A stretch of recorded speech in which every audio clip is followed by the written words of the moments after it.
Oxiratda tan qayta tirildirilmamdi. Savol. Assalomu alaykum ustoz.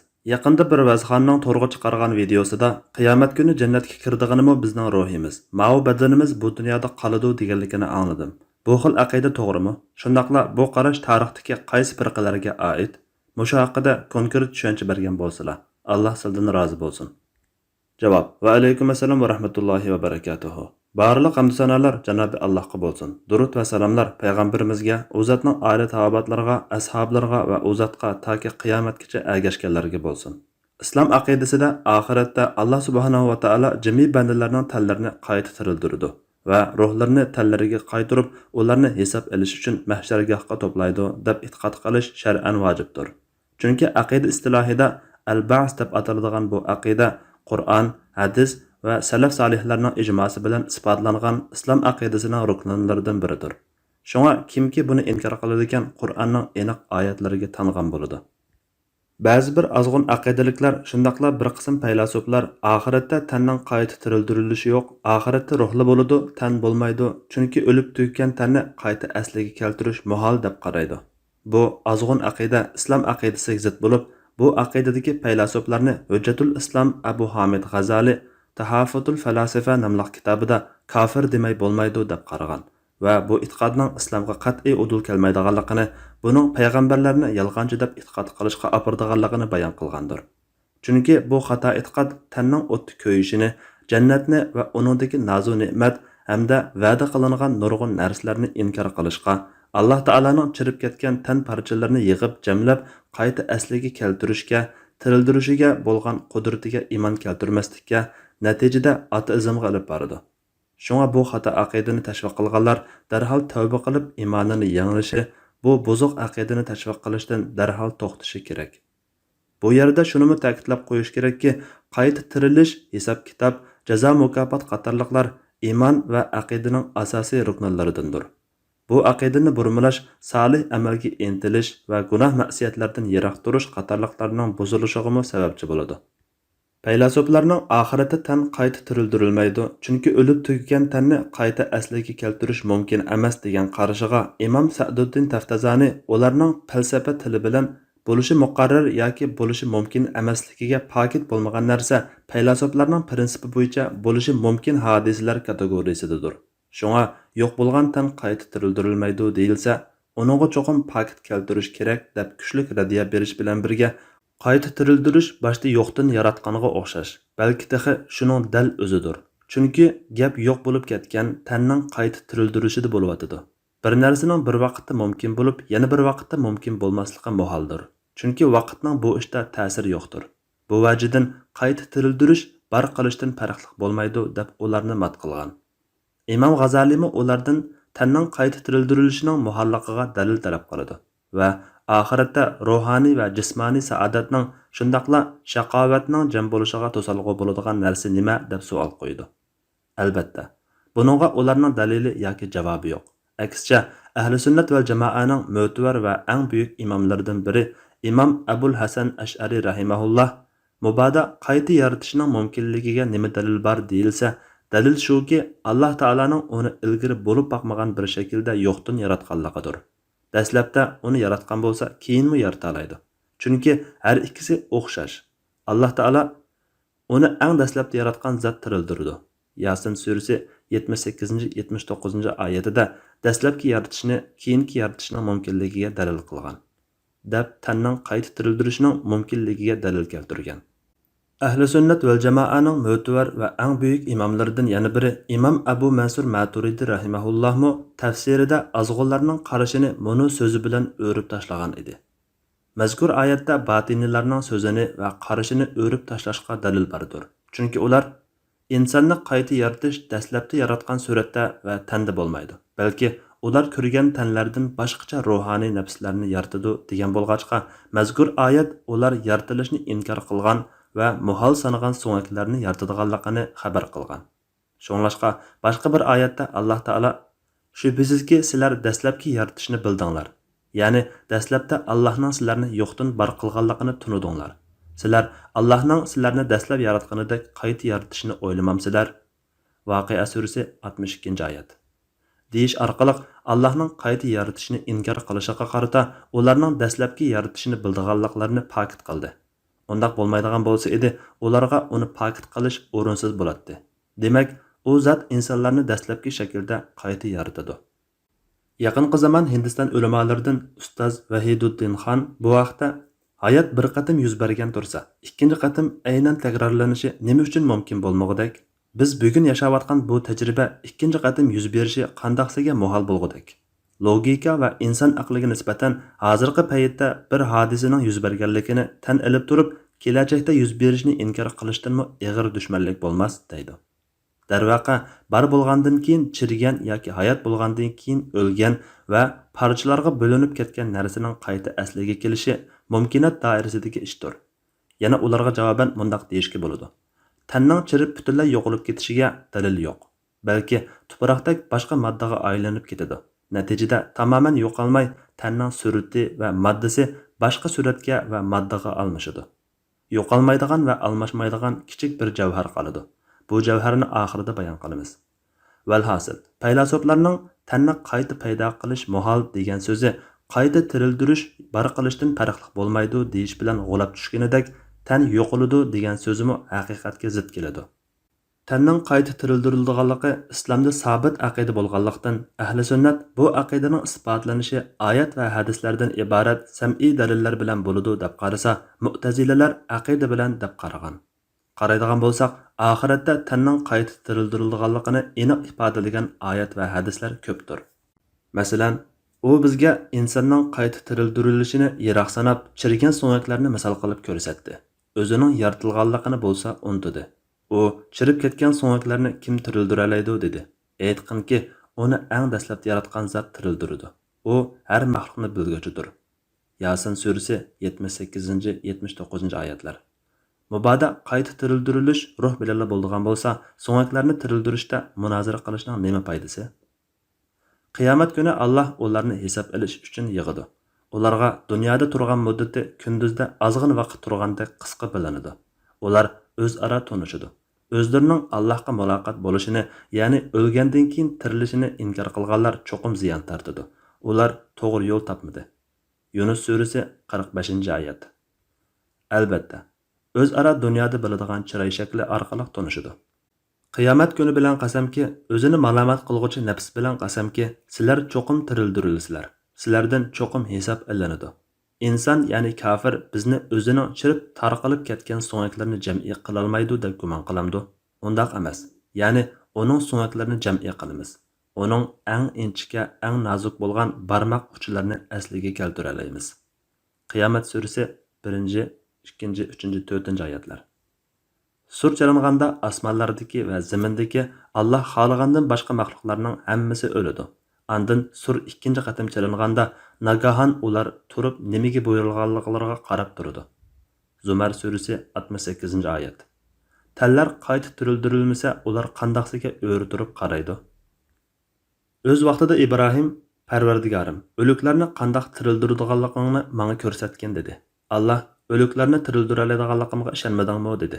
Ibrohim, ishondim, lekin ko'nglim texmi qaror topsin uchun ko'rishni tilayman dedi. Alloh aytdi: Qushdan 4 olgan, ularni o'zingga to'plagan. Ya'ni ularni parchalab go'shtlari bilan paylarni aralashtirgan. Andin har bir taqqa ulardan bir bo'lagini qo'ygan. Andin ularni chaqirgan. Sening oldinga ular chapsan keladi. Bilginki Alloh g'olibdir, hikmat bilan ish qilg'uchidir. Baqara surasi 260-oyat. Sizlar Alloh dastlabda paydo qilgan holatinglarda asliga qaytsizlar. A'rof surasi 29-oyat. U kunda osmonni putukchi narsa yozilgan qog'ozni yo'ygandek yo'ygaymiz.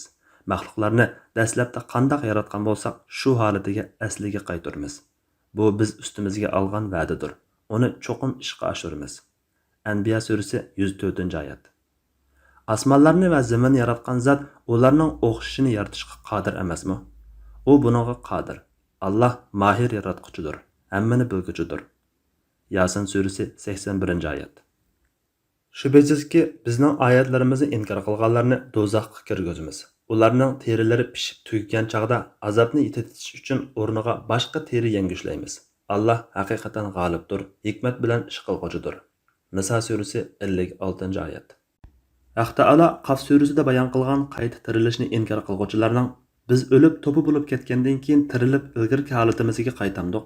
Bunda qaytish aqldan yiroqdir degan so'zi haqida Imom Ibnul Qayyim rahimahulloh deydiki, bu suraning xuddi iymon etgan ruhga ne'mat ato qilib, kafir bo'lganini azoblag'aniga o'xshashla itoat va isyon qilgan mushu tanning o'zini qayta tirildirganligini, andin uni ne'matga yoki azobga duchor qildiganligini aniq ko'rsatganligida fikr yurgizgan. Buningdan hargizmi payg'ambarlar xabar bergan qayta tirildirilishni tushunmaganlar aytganidek, Alloh bu ruhdan boshqa bir ruhni, bu tandan boshqa bir tanni yaratib, uni ne'matga yoki azobga tashlamaydi. Bu butun payg'ambarlar birda qargan Qur'on, sunnat va Allohning jami kitoblari isbotlagan aqidaga ziddir. Shundaqla bu mohiyatda qayta tirildirilishni inkor qilish va uni yolg'onga chiqarganlarning sabida turishdan iborat. Chunki uni yolg'onga chiqarganlar Alloh taolaning bu tanlardan boshqa tanlarni yaratishga qodir ekanligiga tanmagan. Buni ko'rib turayotganligi uchun tanolmaydi. Balki ular chirib yo'q bo'lgan tanlarning dal o'zining qayta tirildirishiga tangan. Bu sababdan ular hayronlikda biz chirib ketgandan keyin qayta tirildirilamiz deb so'rashgan va biz o'lib to'pi bo'lib ketgandan keyin tirilib ilgirki holatimizga qaytamdiq. Bunda qaytish aqldan yiroqdir degan.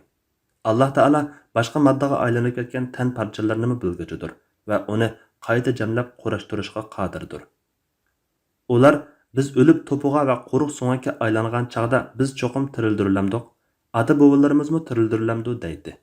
Aytqinki, ilgirki va keyingi ma'lum kunning muayyan vaqtida, ya'ni qiyomatda to'planadi. Andan sizlar qayta tirilishni inkor qilguvchi gumrohlar cho'qim zaqqum daraxidan yeysizlar. Uningdan qo'rsaqlaringlarni to'ldirsizlar. Onun ustiga harorati yuqori bo'lgan qaynoq suvni tashna bo'lgan tugulardek ichsizlar. Mana bu ularning qiyomat kunidagi ziyofatidir. İnsanlar sizlarni biz yaratdik. Sizlar qayta tirilishga ishonmamsizlar. Sizlar ayollarning bachchidoniga to'kilgan ma'nini deb baqinglarchi. Uni sizlar inson qilib yaratamsizlar yoki biz inson qilib yaratamdik. Biz sizlarning oranglarda o'limni belgiladik. Ya'ni har biringlarning o'lish vaqtini bekitdik. Sizlarni boshqa bir qavmga almashtirishdan va sizlarni sizlar bilmaydigan bir shaklda yaratishdan ojiz emasmiz. Shubhisizki sizlar dastlabki yaratishni bildinglar. Ya'ni dastlabda Allohning sizlarni yo'qdan bar qilganligini tonidinglar.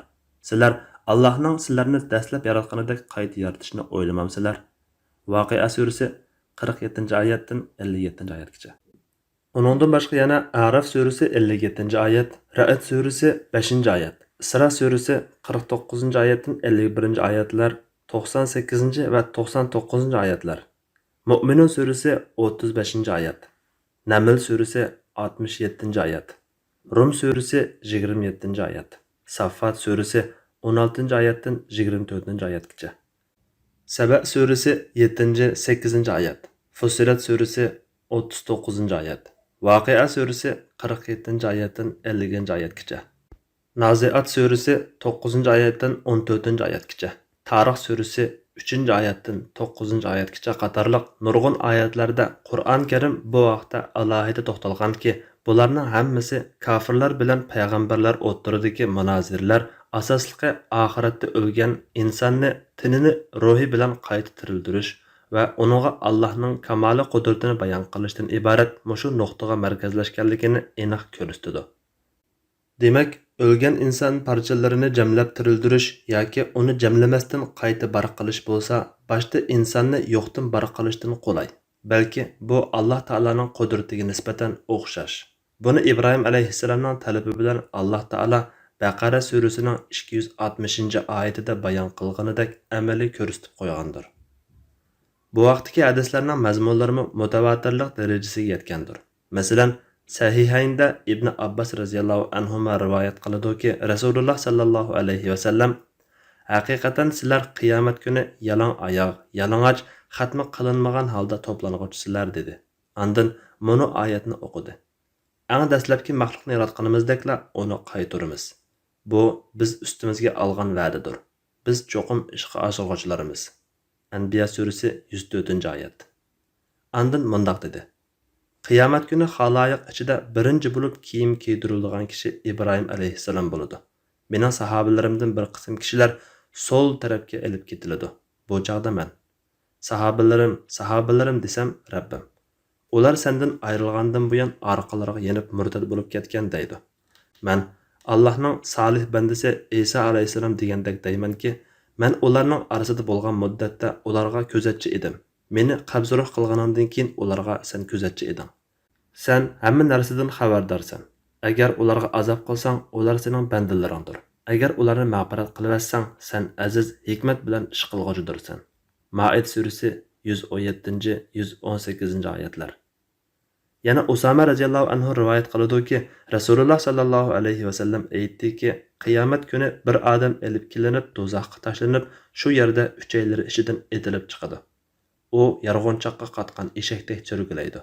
Ahli do'zax uni cho'ri deb. Ey falani, dunyoda sen bizni yaxshilikqa buyurib, yomonlikdan to'sib atarding-ku, sana nima bo'ldi deb so'rasa u. Men sizlarni yaxshi ishga buyurib turib, uni o'zim qilmaydim. Sizlarni yomon ishdan to'satdim-yo, ammo o'zim qilatdim deydi. Yana Abu Hurayra radhiyallohu anhu rivoyat qilgan bir hadisda payg'ambar sallallohu alayhi va sallam aytdiki, meni Musodan afzal qilib chunki hamma odamlar qiyomat kuni hushidan ketadi. Menmi ular bilan birga hushimdan ketaman. Andin eng avval hushiga keladigan odam men bo'laman. Men hushimga kelib shundoq qarasam, Musoning arishning bir tarafini ching tutib turganligini ko'raman.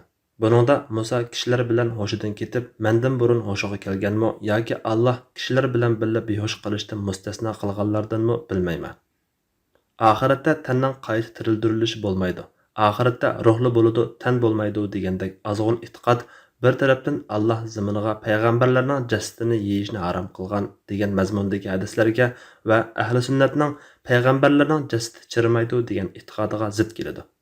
İmam İbnül Qayyim payg'ambarlarning qabrlari eng pok joylar bo'lib, uningga qat'iy najosat yo'lamaydi. Chunki Alloh taolo ziminiga ularning tanlarini yeyishni harom qilib atgan.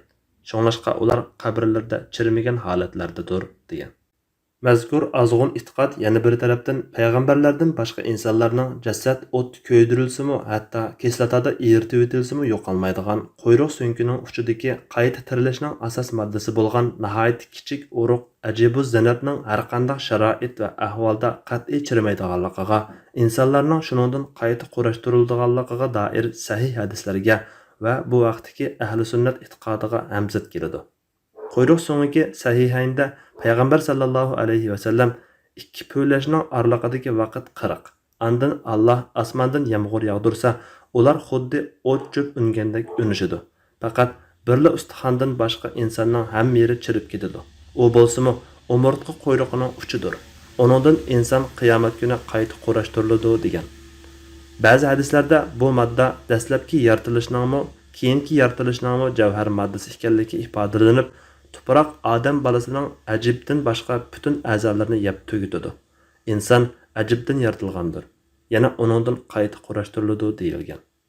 Yuqorqi oyat va hadislarda insonning teni oxiratda ruh bilan qayta tirildirilganligi, oxiratdagi azob va huzurning ashu tan bilan ruhga bo'lganligi, Alloh subhanahu va taoloning bunga qodir ekanligi, payg'ambarlarning tanlarining chirimaydiganligi va chirib ketgan inson badanining hamma qismining o'lim bilan tamoman yo'qolib ketmaydiganligi, balki ko'p qismining chirib butunlay yo'qolib ketmasdan boshqa moddaga aylansa, umurtqa uchidagi javhar moddaning boshqa moddaga aylanmaydiganligi va yo'qolmaydiganligi aniq va ro'shan bayon qilingan bo'lib, tenimiz bu dunyoda qoladi, jannatga ruhimiz kiradi deydigan azg'un va botil aqidalardan muqaddas dinimiz ado-judodir. Alloh eng to'g'risini bilguchidir. Fatvoda Doktor Abdulaziz rahmatulloh.